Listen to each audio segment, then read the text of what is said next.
So when we talk about the tacticity in polymers, yes. So the better way of representing a structure is like this. Actual, if we have to uh, provide justice to the stereochemical structure of polymers and write the structures, we have to write like this. You know these exact structures of the hydrocarbon chain.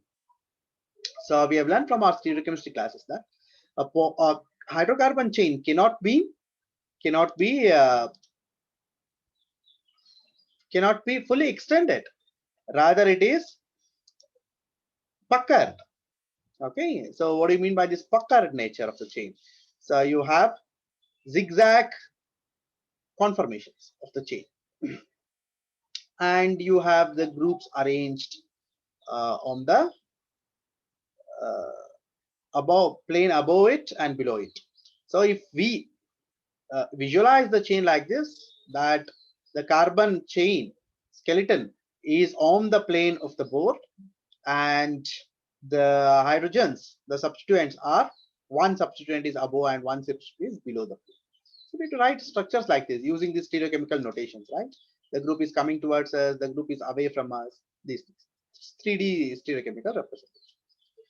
But when we write a chain like this, as always with any chiral center, what is the arrangement of this group? I mean, in ordinary molecules, organic molecules, we ask the question, is it R configuration or S configuration? R and S configurations are simply dependent on which group is towards you, which group is away from you, if you are visualizing from an angle. Now, can we ask such questions in same question, exactly same question in the polymer chain? For example, I'll choose a chiral center here and ask whether this is R or S. Is it not? I can ask a question like this and try to find out whether it is R or S. But rather, that becomes a very Herculean task, in fact, a never-ending exercise, because there are too many chiral centers. Therefore, uh, one more way of seeing this is like this.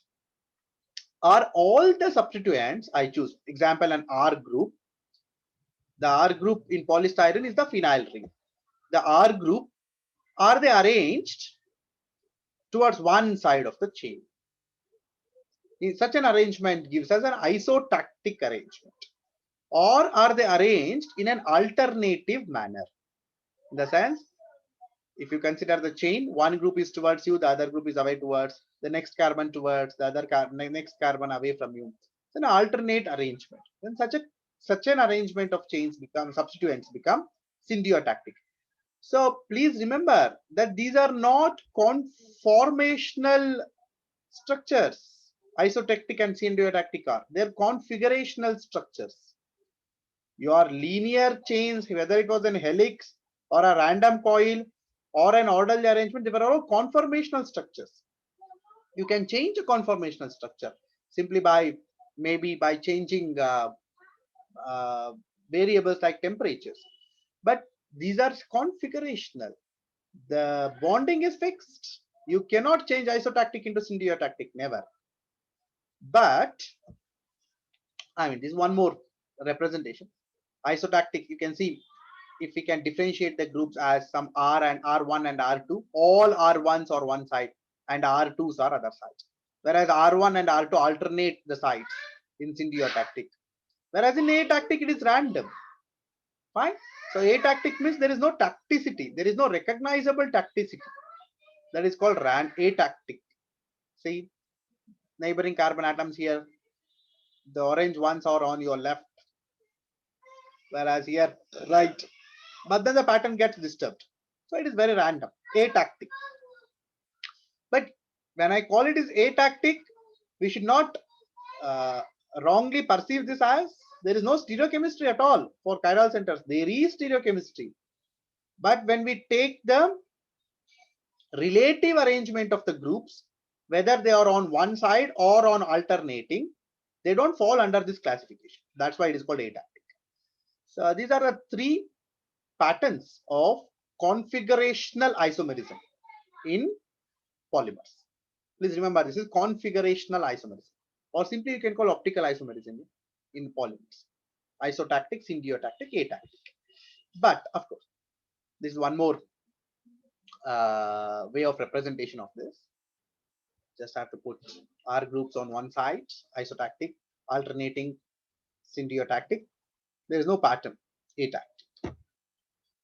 But now let us consider the polymerization of a simple molecule like propylene, propene. So what do you get? Polypropylene. Now, as you see, there is a chiral center here, right? There is a chiral center here.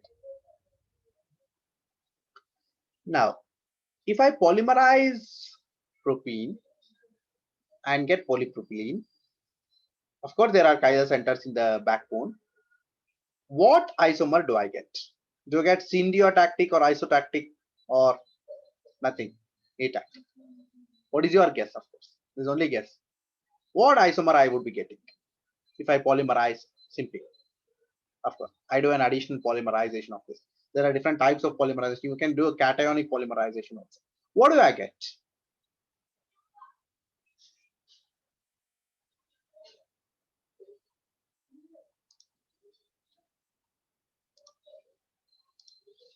Yes. Actually, the ready answer would be I have no control on the stereochemistry. Is it no? I have no control on the stereochemistry because how do you basically make stereospecific structures? By controlling the direction of bonding, right? So if the bonding is, example, there is a planar carbocation. If the incoming group bonds from above or from bonds from below, then you get two different, and then you get enantiomers for each type of bond. So that's how. In small molecules, there is some level of control. You can use stereo-specific reactions, or at least high levels of stereo-selective reactions, or stereo-selective reactions with high stereo-selectivity. You can use such reactions and control it. But is a polymerization such a stereo-selective reaction? That's my question. Is polymerization such a stereo-selective reaction?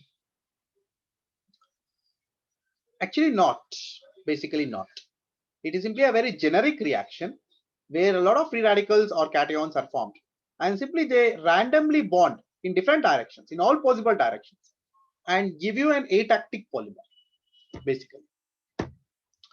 So, but that's not of so much use to us. Why?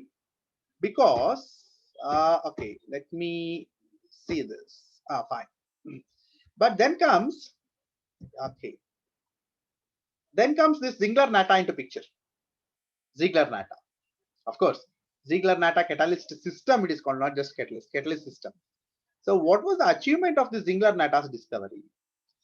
They gave us the ability to control stereochemistry of polymerization.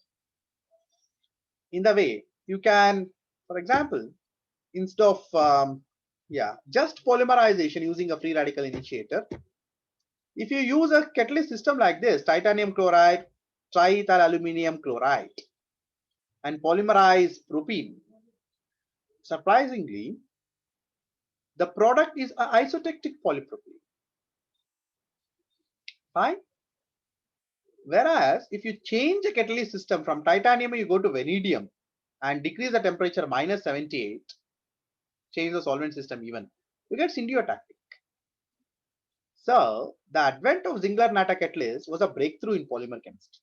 Why? Because the stereochemistry of tacticity in the polymers could be controlled. Why is this control necessary? That's the, because again we go back to the same answer. The isotactic, syndiotactic, and atactic polymers, they all have different physical and different physical properties, mechanical properties, physical and mechanical properties. So see, there can be numerous people who study properties, physical, mechanical properties, but there are only one set of people who can synthesize these things, that is chemists. So now the chemists can alter the properties simply by controlling the tacticity. That was very important. As I told you, Isotactic and syndiotactic polymers provide a long range order. Therefore, such polymers are crystalline, isotactic and syndiotactic. Whereas you have an atactic polymer, polypropylene example, has a little order in it and it is amorphous.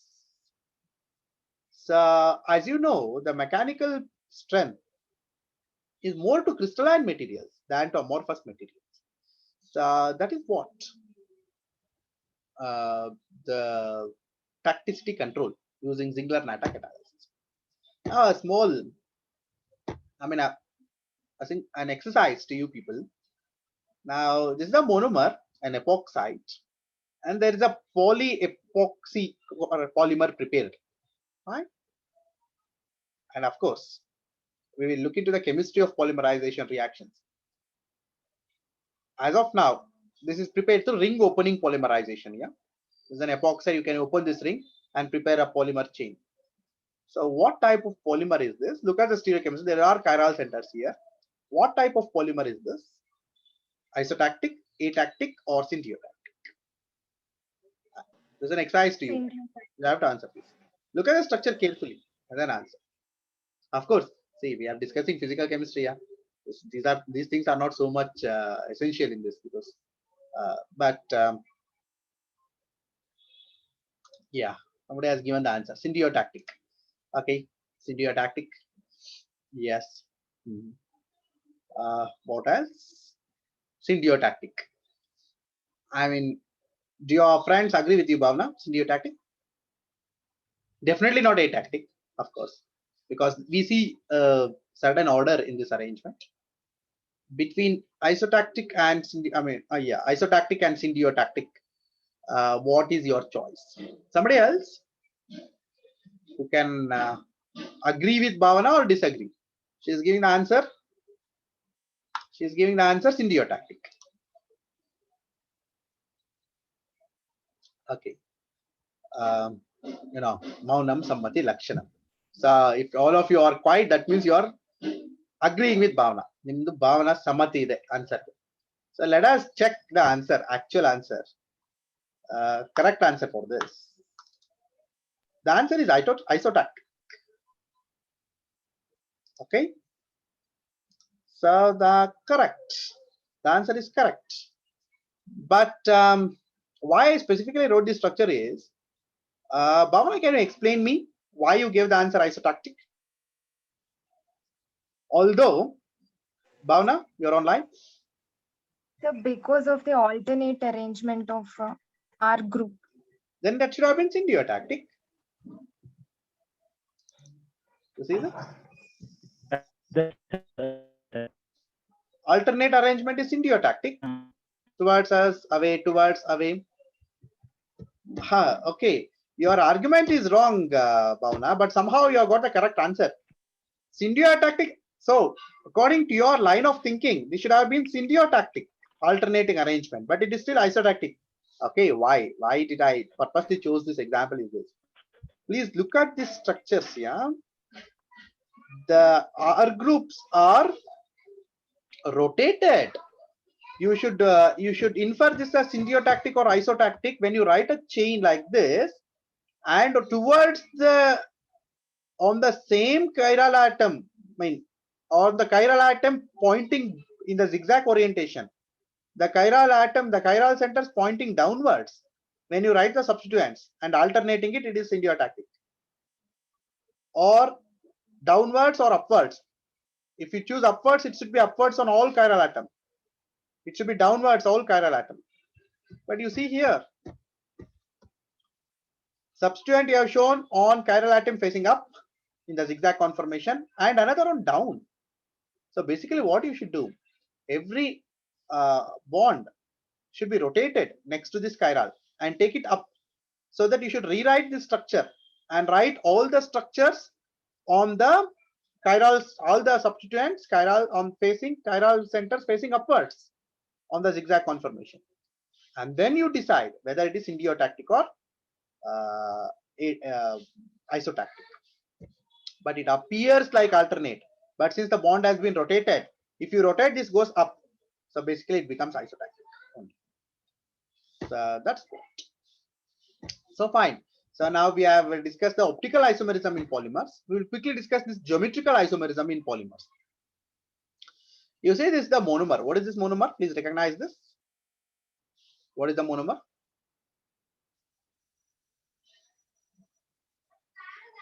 Please recognize the monomer. Identify the monomer.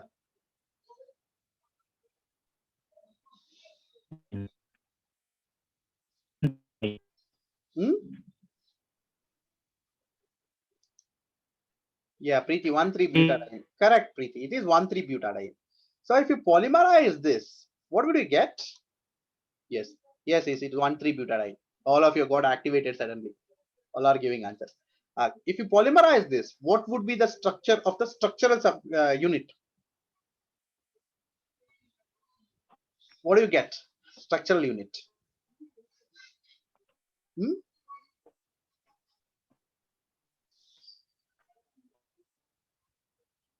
The structural unit will be butene. Yeah. Yes, somebody was giving the answer. Yeah, not butane. No, not butane, Bhavna. Butene. Butene. See, if there is a single bond in the monomer, you polymerize, you get alkanes. Since there are two double bonds conjugated and you polymerize, you don't get alkanes, you get alkene. Okay, because effectively only one double bond opens up for polymerization reaction and becomes alkane. But since there are two, basically what happens, you form a radical at the end carbon atom, and because of conjugation, the radical can migrate here and the double bond can migrate here. So that's how polymerization happens. So you get a polybutene. Polybutene. See, the structural unit is a butene, two butene, basically 1, 2, 3, 4. But whenever you get a double bond, even in the structural unit, possibility of cis and trans isomerism. This is a trans arrangement. This is a cis geometry. Of course, this is 1, 2 attack. Don't concentrate too much on 1, 2. No problem. You just concentrate on this 1, 4 addition and 1, 4 cis addition, trans addition and cis addition. So how do you now, for example, I have just shown you the polymerization of the butadiene to butene, polybutene. You can see in the same chain, you sometimes get a E conformation, that is the trans, or the Z, that is the cis conformation. But in a simple molecule, it is easy to recognize E and Z. But in polymer, how to recognize E and Z? You choose a structural subunit. Example, you choose a structural subunit, and the spiral line is the chain on this carbon and the chain on this carbon. If the chains are in trans geometry, then it is trans. If the chains are on the opposite side, then it is trans. You see, the chains are on the same side, therefore it is cis. This is a better representation of this. You have trans chain here, whereas a cis chain here. So that's what happens when you polymerize butadiene. You get butene, and every structural unit would contain a double bond with some type of geometry, whether cis or trans. Again, like in case of our syntactic atactic polymers, isotactic, there is no control. Randomly it polymerizes. It can have cis and trans geometry in the same chain. There is no control. This is one more picture of the chain. You see, this is the cis chain. This is the trans chain. So why did I give this chain? Because the trans chain is more linear and rigid. It is rod-like trans chain, whereas cis chain is more flexible. Cis is more flexible. Therefore, high cis butadiene is highly elastic. What do you mean by high cis? It contains more proportion of cis bonds, double bonds. Therefore, it's called high cis. Whereas high trans is crystal. Polybutadiene, which is elastic, is very useful. Whereas polybutadiene, which is trans and not elastic, is not very useful. But we come back to the same question. Can we control this geometry of polymerization? geometrical isomerism, of course, we use same system like Ziegler-Natta systems and control this. Okay, so Ziegler-Natta castelli system is a very wonderful, very, what do you call, versatile system. You can control the tacticity, that's the optical isomerism, as well as you can control the geometrical isomerism, the cis and trans structures.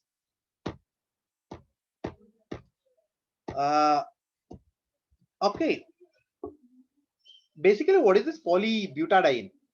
High cis polybutadiene with high elasticity. This is synthetic rubber. Synthetic rubber, the polybutadiene is. Let us look at the geometry in the rubber's case, yeah, natural rubber's case.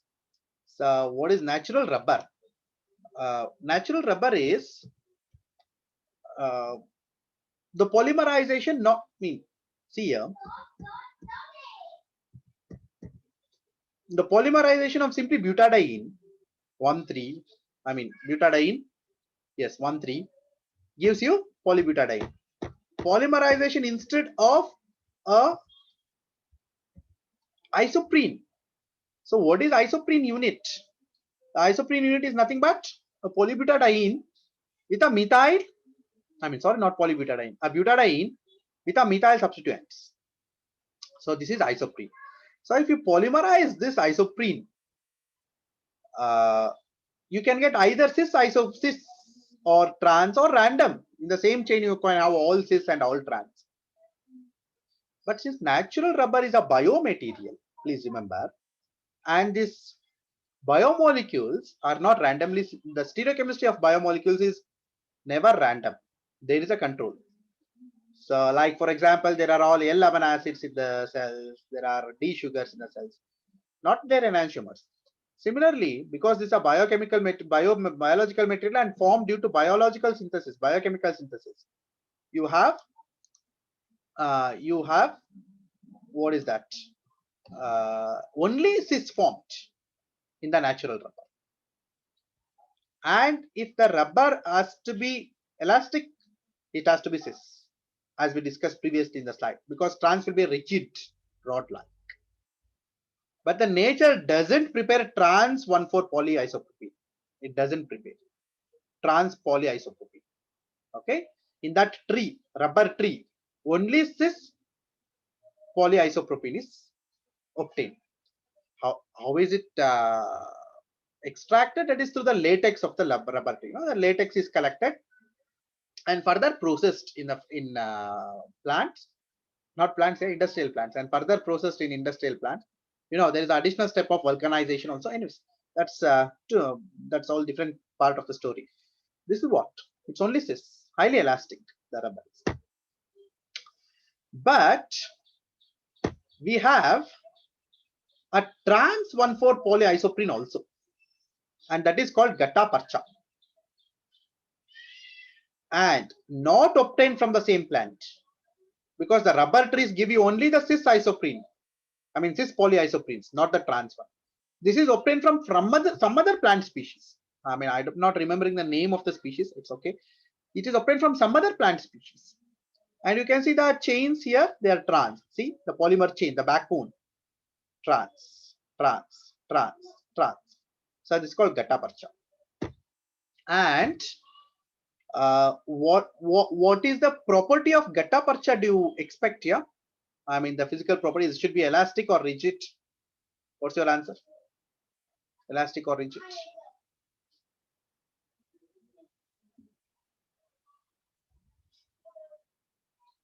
What would be the difference in properties of natural rubber and Gattaparcha? Question. Looking for answer. Yes, somebody gave. Yes. Rangaswamaya. Elastic. Good. Bhavna. Rigidity. Yeah. Maybe elastic is referring to natural rubber. Natural rubber is elastic. Everybody knows this.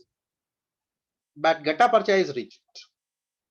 Therefore, the applications also differ. Where rubber is used to basically to make tires and all those elastics, Gattaparcha is hard. Therefore, it is used to make hard materials like golf ball. Okay, the outer core of the golf ball is the Gattaparcha. It was also used to make, before the synthetic era of polymers started, natural polymers, gutta percha was used to make walking sticks also. Okay, so please remember the usefulness of a walking stick. Yeah, it has to be very hard and rigid, and it should support its carrier. Somebody who's carrying the walking stick should almost all his strength will be on its walking stick. So that's strong gutta percha is. So what's the difference in gutta percha and rubber? Chemically, there is no difference. Chemical constituents, monomeric units are isoprene, but rather after polymerization, it's the cis backbone which is obtained in natural polymer, whereas trans backbone is obtained in gutta percha. Obtained in the sense not synthetically, naturally. So that's how the geometrical isomerism also has influence on the properties. So this is all about the microstructures and the structure of the polymers. We'll just end here. Next class we'll take up a very new topic of naming the polymers, IUPAC method. But I hope that I have conveyed this information to you, that the macrostructures as well as microstructures both are essential to influence, both are essential to determine the physical properties. So these are all the influencing factors. And now, since you have a chemistry which can prepare particular stereochemistry or particular geometry of the polymer, there is also copolymerization process. Using the combinations of all these, you can prepare a polymer of your choice. In the sense, you can prepare a polymer whose properties you can modulate. So that's what. Let's stop here.